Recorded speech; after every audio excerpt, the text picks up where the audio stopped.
यार काव्या, तुमने मुझे जगाया क्यों नहीं? तुम्हारी वजह से आज मेरा यूपीएससी का इंटरव्यू छूट गया है। मेरी वजह से?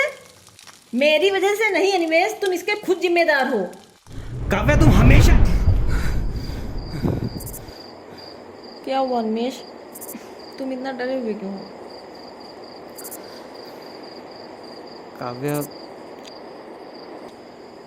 इस पल को लगा कि मेरा यूपीएससी का इंटरव्यू छूट गया है। छोड़ो यार, बुरा सुना तुम। हाँ। वैसे भी तुम्हारा इंटरव्यू आज नहीं कल है, सो जाओ।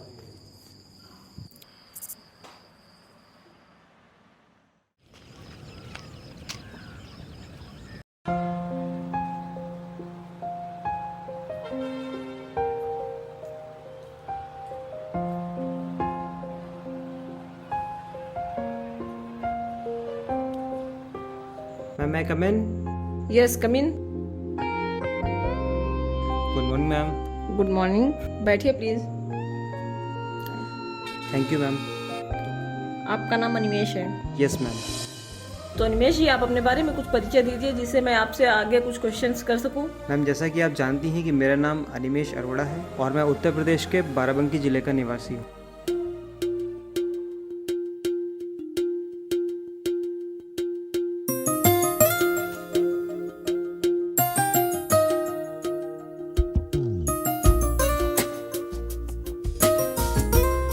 तो काव्या, मेरा इंटरव्यू कैसा गया? चलो, जो होगा कल ही पता चलेगा।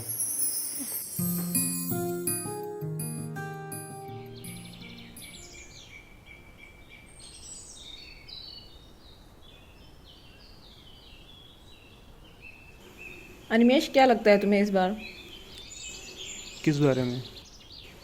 अरे यही कि इस बार तुम्हारा सिलेक्शन होगा या फिर हम लोगों को प्राइवेट जॉब ही करनी पड़ेगी।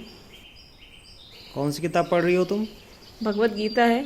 वैसे ये तो मेरे सवाल का जवाब नहीं है। हाँ, लेकिन इसमें है। क्या?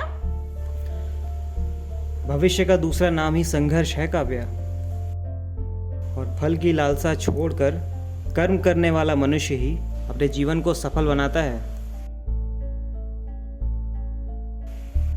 वैसे अगर हम ये किताब ठीक से पढ़े ना, तो जिंदगी जीना और भी आसान हो जाता है।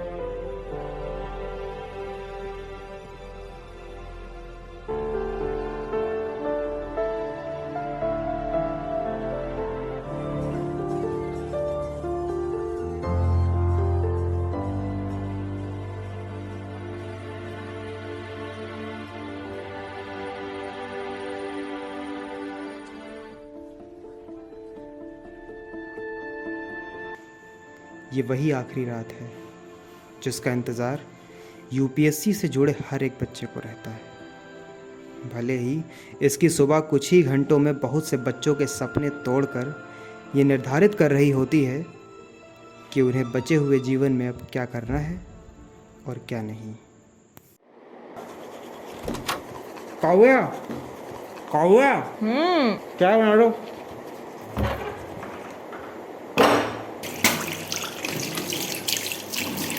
काव्या, लेट हो रहा है यार।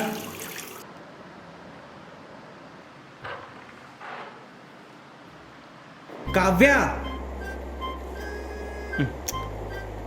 मर गई क्या? काव्या, यार लेट हो रहा है। तो कपड़ा पहनो, हम चाय बनाते हैं।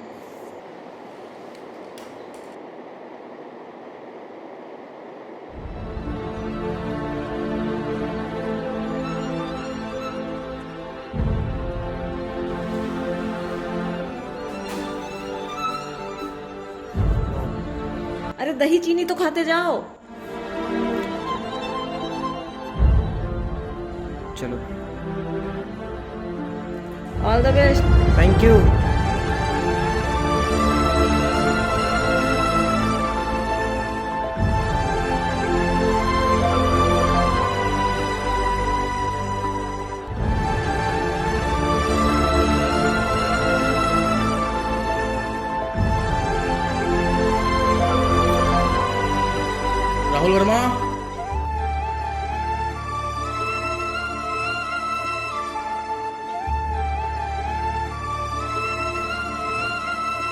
बैठिए।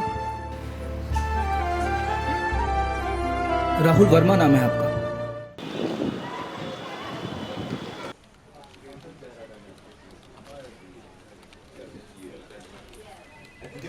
आहना शर्मा।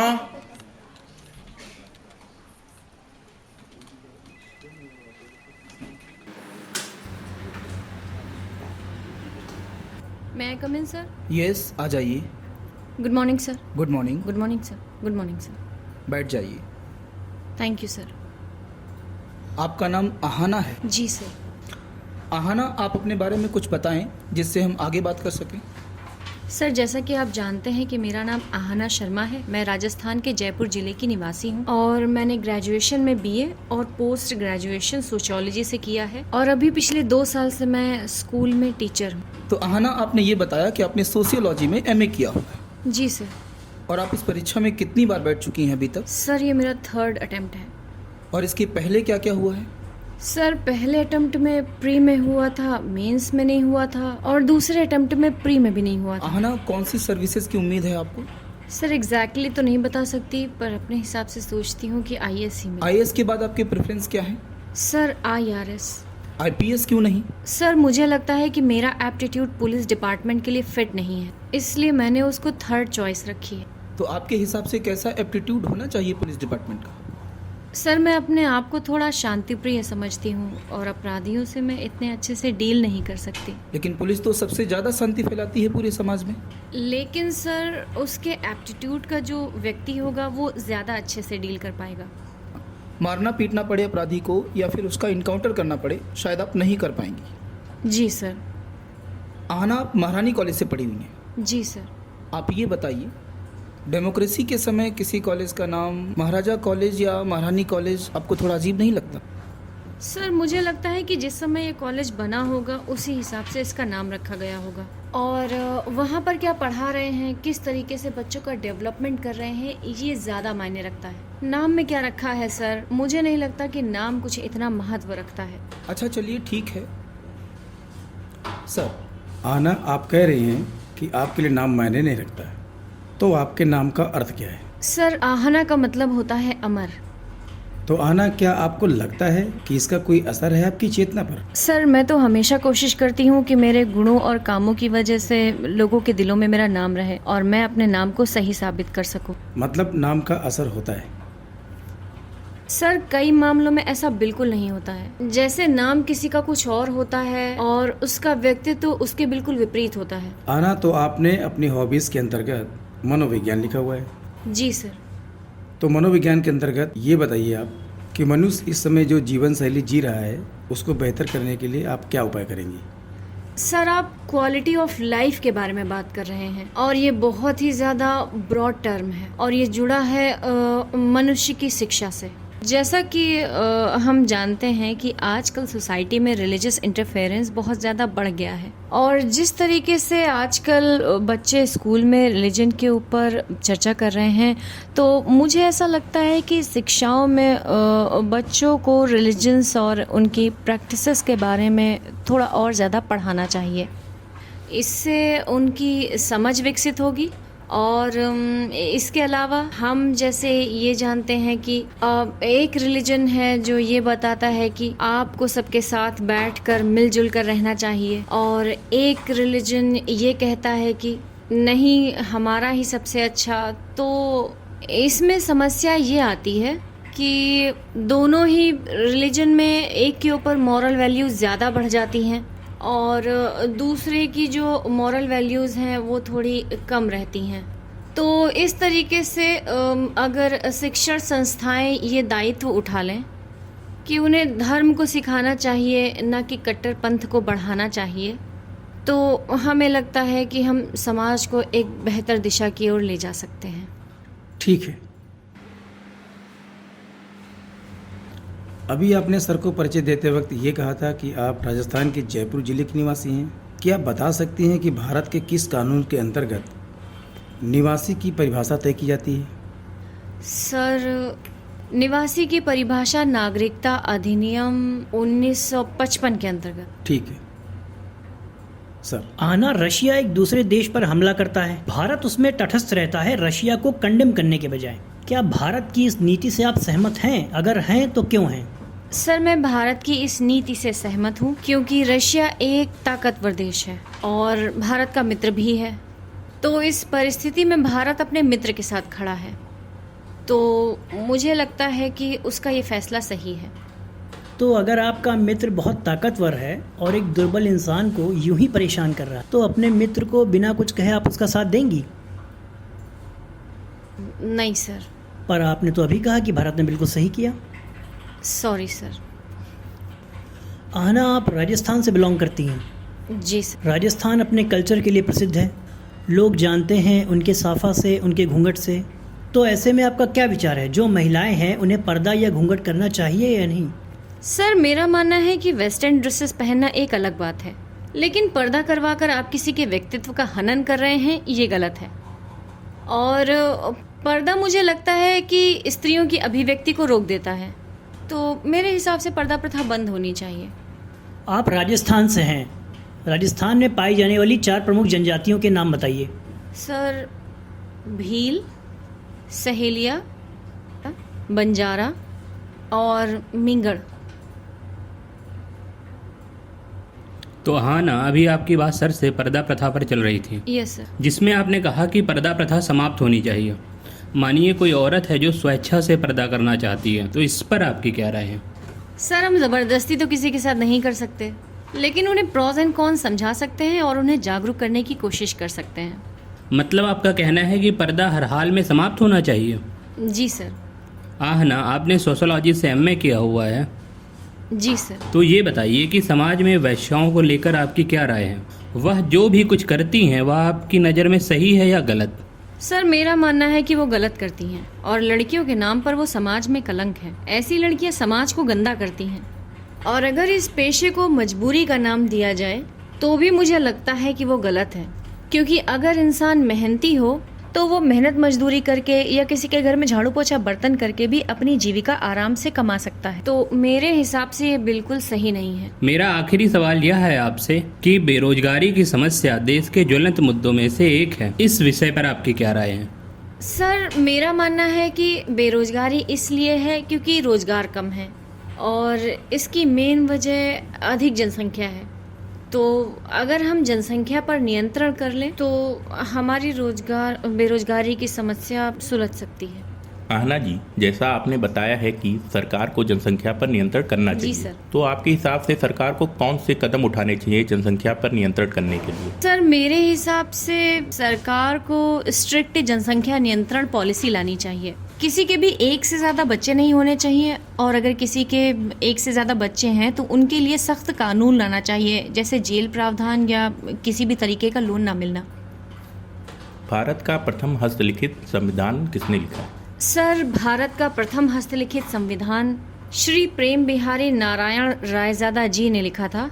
और अगर बात करें डॉक्टर भीमराव अंबेडकर की, तो इन्हें इनके प्रथम संकलनकर्ता के रूप में जाना जाता है। ओके, आप राजस्थान से बिलोंग करती हैं, तो आप हमें ये बताएं, राजस्थान में अरावली की पहाड़ियाँ पाई जाती हैं, इसका विस्तार कहाँ से कहाँ तक है और राजस्थान में कितना भाग इसका पाया जाता है? सर, गुजरात से दिल्ली तक अरावली श्रेणी का विस्तार है और इसमें दिल्ली, गुजरात, राजस्थान और हरियाणा है। और जहाँ तक अरावली श्रेणी का 70 to 80% भाग राजस्थान में पाया जाता है। ओके, अरावली में सबसे ऊंची चोटी कौन सी है? सर, गुरु शिखर इसकी सबसे ऊंची चोटी है। ओके, कहाँ पर पाई जाती है ये? लोकेशन कहाँ है इसकी? Sorry sir. किस जिले में पाई जाती है?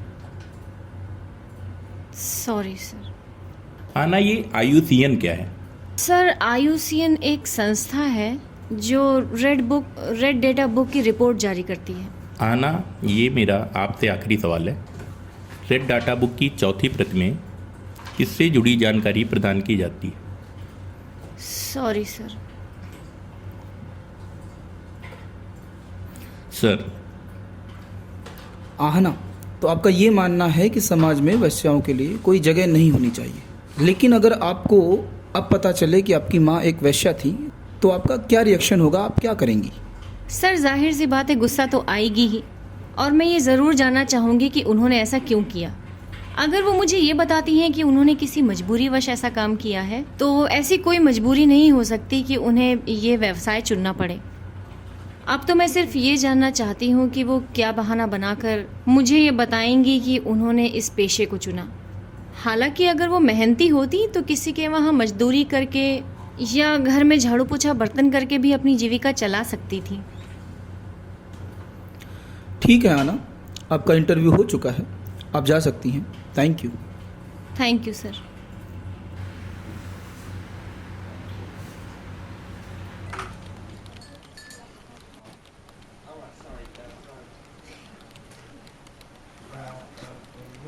Animesh Arora.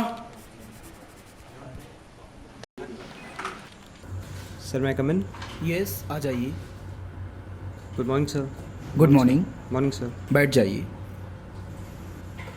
Thank you sir. Mask उतार दीजिए। अनिमेश अरोड़ा नाम है आपका? जी सर। अनिमेश, कुछ अपने बारे में बताएं जिससे हम आपसे बातें कर सकें। सर जैसा कि आप जानते हैं कि मेरा नाम अनिमेश अरोड़ा है और मैं उत्तर प्रदेश के बाराबंकी ज़िले का निवासी हूँ। मैंने मैथ्स से बीएससी किया हुआ है, लेकिन सर मुझे सोशल मुद्दों पर पढ़ना और उन पर बातचीत करना काफ़ी ज़्यादा पसंद है। मेरी शादी को 3 वर्ष हो चुके हैं और पिछले 5 वर्षों से मैं प्राइवेट स्कूल में एक टीचर हूँ। ओके, आपका इस परीक्षा में पिछला रिकॉर्ड क्या रहा है? सर ये मेरा 4th अटैम्प्ट है। जो मेरा फर्स्ट अटैम्प्ट था सर उसमें मेरा प्री भी नहीं क्लियर हुआ था, और जो मेरा 2nd और 3rd अटैम्प्ट था उसमें मेरा प्री और मेंस तो क्लियर हुआ था, बट मैं इंटरव्यू क्वालिफाई नहीं कर पाया था। पिछले 2 वर्षों की तरह इस बार आप किस सर्विसेज की उम्मीद कर रहे हैं? सर मैं पिछले 3 वर्षों से आईएएस पोस्ट की उम्मीद लेकर ही एग्ज़ाम में बैठ रहा हूँ। Okay, IAS. आईएएस ही क्यों? सर जब मैं बचपन में स्कूल जाया करता था तो वहीं रास्ते में डिस्ट्रिक्ट मजिस्ट्रेट का ऑफिस पड़ता था। उनको हम आते जाते देखते थे और उनके बारे में लोगों से सुनते थे। और सर मेरे गांव के पास एक नहर थी जिससे हर साल बाढ़ आ जाती थी, जिससे लोगों के घरों में पानी भर जाता था और गांव वालों को बहुत ज़्यादा परेशानी का सामना करना पड़ता था। फिर सर कुछ दिनों बाद मैंने देखा कि वहाँ पर बांध बन गया था। फिर जब मैं बड़ा हुआ तो मेरे पिताजी ने मुझे बताया कि डिस्ट्रिक्ट कलेक्टर एक ऐसा पद होता है कि जिस पद पर आप पहुंचकर किसी भी कार्य को जनपद में आप आसानी से कर सकते हैं। तब मुझे पहली बार एहसास हुआ सर कि इस पद पर पहुंचकर आप किसी भी समस्या का समाधान आसानी से कर सकते हैं, और तब मैंने डिसाइड किया कि एक दिन मुझे यही आदमी बनना है। ओके अनिमेश, जैसा आपने बताया कि आप बाराबंकी ज़िले से हैं, बाराबंकी ज़िले को और किस नाम से जाना जाता है? सर बाराबंकी को पूर्वांचल के प्रवेश द्वार के रूप में जाना जाता है। ये फैज़ाबाद डिवीज़न का हिस्सा है और ये इस क्षेत्र के केंद्र में स्थित है। ओके अनिमेश, जहाँ तक मैंने सुना है कि बाराबंकी किसी देवता के नाम से जुड़ा हुआ है, इसके पीछे का इतिहास क्या है, इस पर कुछ प्रकाश डालेंगे? सर बाराबंकी के लोगों का मानना है कि बाराबंकी का नाम भगवान बारह के पुनर्जन्म के कारण पड़ा। इस स्थान को तब भनन्या के नाम से जाना जाता था और अब इस स्थान को बाराबंकी के नाम से जाना जाता है। ये स्थान सूर्यवंशी शासित प्रदेश का हिस्सा था और भगवान राम उसी के वंश थे। ओके अनिमेश, आपने अपने परिचय में बताया कि आप सोशल इश्यूज पर ज़्यादा बात करना पसंद करते हैं। जी सर। अगर आप डिस्ट्रिक्ट मजिस्ट्रेट बन जाते हैं तो आप डिस्ट्रिक्ट के जो लोग हैं उनकी क्वालिटी ऑफ लाइफ को कैसे इम्प्रूव करेंगे? सर क्वालिटी ऑफ लाइफ को इम्प्रूव करने से पहले हमें ये जानना होगा कि क्वालिटी ऑफ लाइफ क्या है।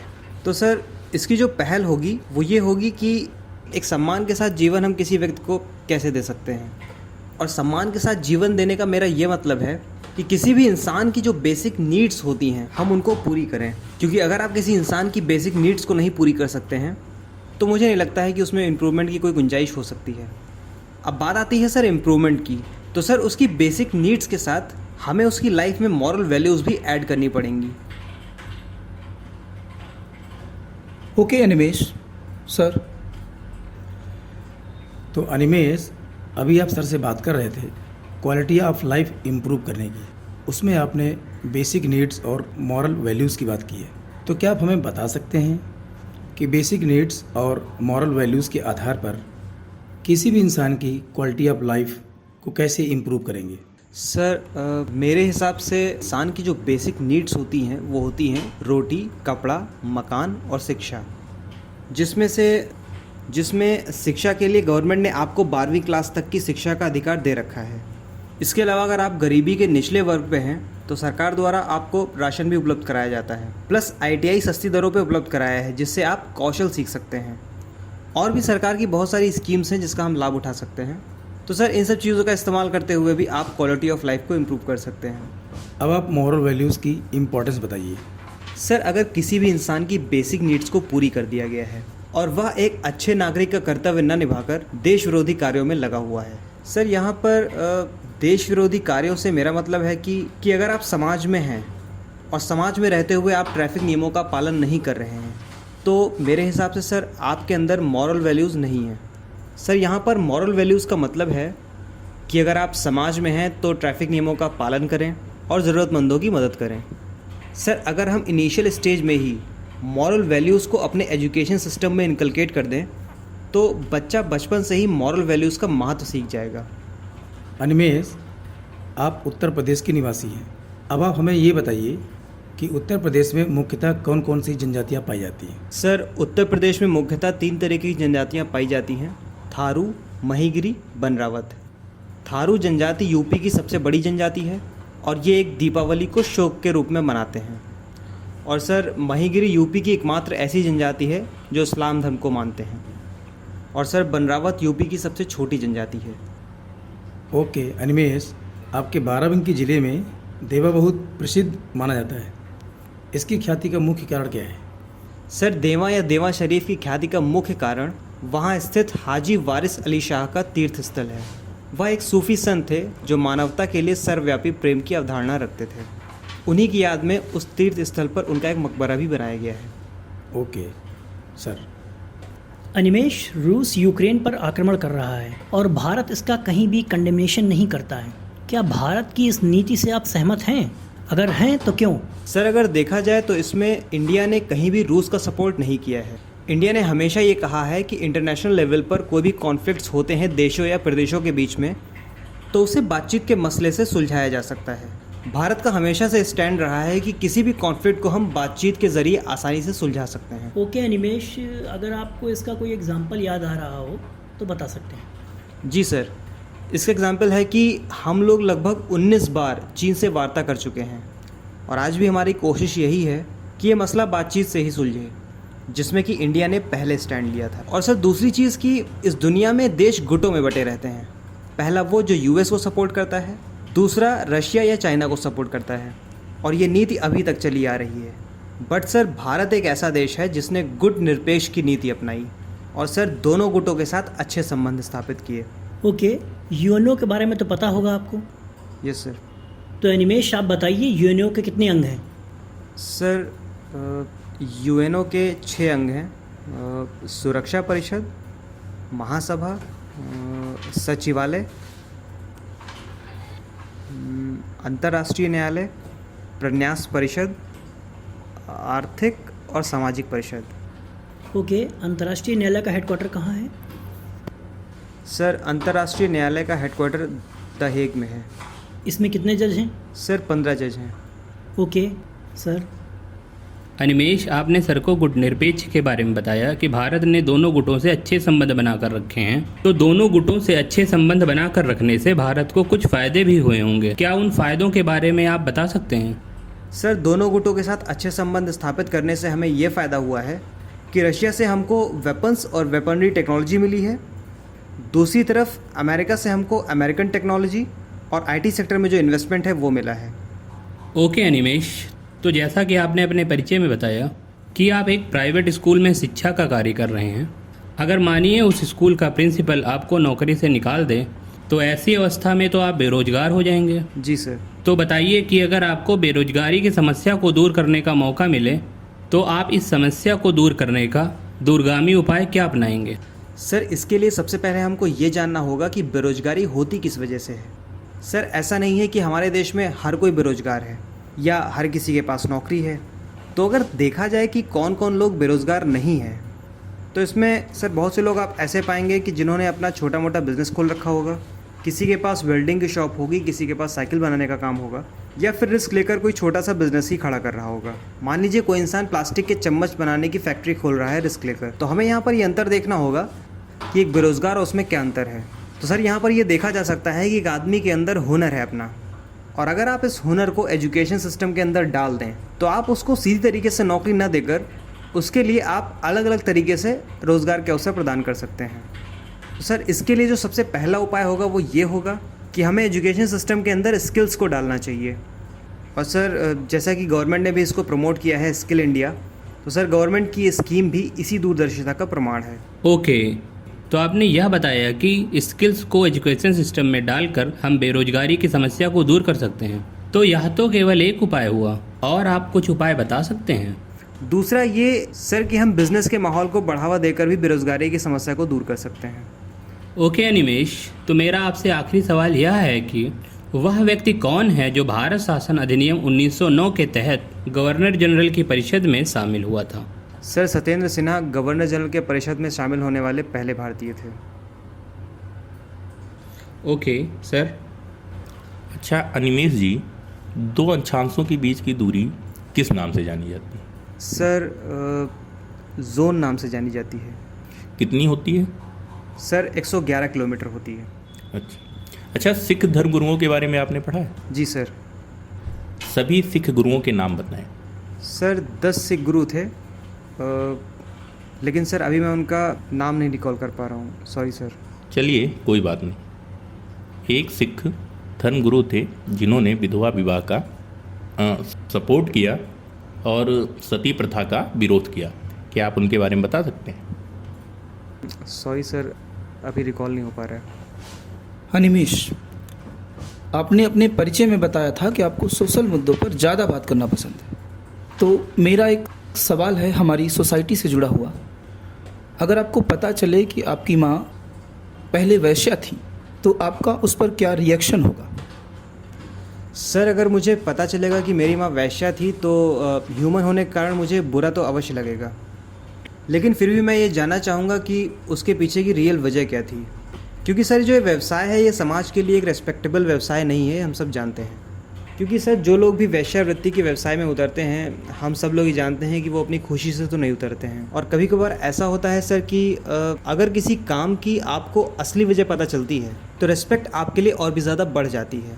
एक चीज़ और है सर, मुझे उनकी स्ट्रगल स्टोरी का एक पार्ट और पता चलेगा जिससे मैं अभी तक अनजान हूँ।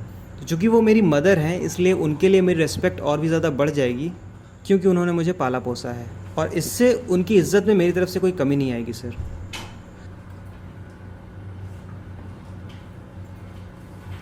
ओके अनिमेश, आपका इंटरव्यू पूरा हुआ, अब आप जा सकते हैं। Thank you. Thank you sir. Good day sir.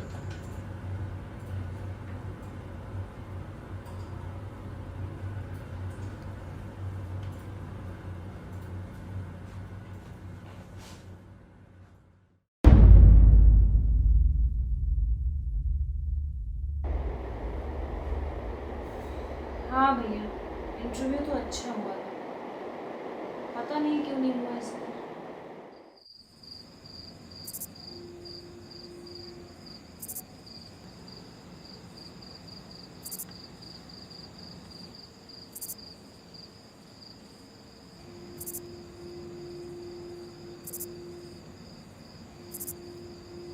Animesh, list में नाम मिला?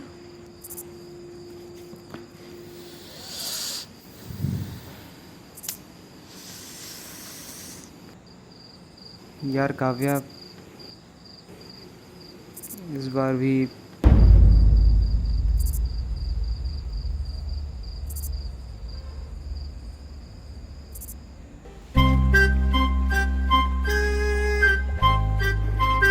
काव्या,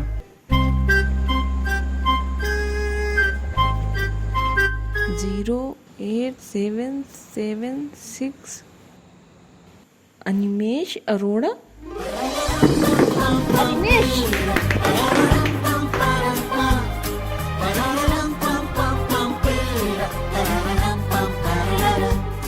सो आई होप गाइस ये शॉर्ट फिल्म आपको पसंद आई होगी, और अगर पसंद आई है तो प्लीज़ इसको अपने फ्रेंड्स के साथ शेयर करिए, स्पेशली जो गवर्नमेंट एग्जाम्स की तैयारी कर रहे हैं और स्पेशली उसमें भी यूपीएससी की। क्योंकि देखिए इस शॉर्ट फिल्म में हमने आपको क्या दिखाया है, एक कैरेक्टर अनिमेश का और दूसरा आहना का, और आप खुद ये जज करिए कि किस तरीके से आपको इंटरव्यू में सवालों के जवाब देने हैं कि आप सेलेक्ट हो जाएं। कि देखिए अनिमेश किस तरीके से सवालों का जवाब दे रहा था, अहाना किस तरीके से सवालों के जवाब दे रही थी। तो मोटा मोटा कहने का ये पर्पज़ है कि जब भी आपका इंटरव्यू हो उससे पहले आप इस शॉर्ट फिल्म को ज़रूर देखिएगा। यहाँ पर छोटी छोटी चीज़ें आपको नोटिस करनी होंगी खुद से ही कि कैसे अनिमेश का जो बॉडी लैंग्वेज था, कैसे अनिमेश सवालों का जवाब दे रहा था स्मार्टली। दूसरी तरफ एक अहाना का कैरेक्टर था कि जब उनसे इंटरव्यूअर सवाल पूछते थे तो ज़्यादातर वो सवालों से दूर जा रही थी, मतलब जो सवाल था उससे रिलेटेड वो आंसर नहीं दे रही थी या नहीं दे पा रही थी। तो इस वजह से आपको ये शॉर्ट फिल्म ज़रूर देखनी चाहिए और सबके साथ शेयर भी कीजिए, लाइक करिए और अपना फेवरेट पार्ट कमेंट बॉक्स में ज़रूर दीजिएगा। Thank you so much.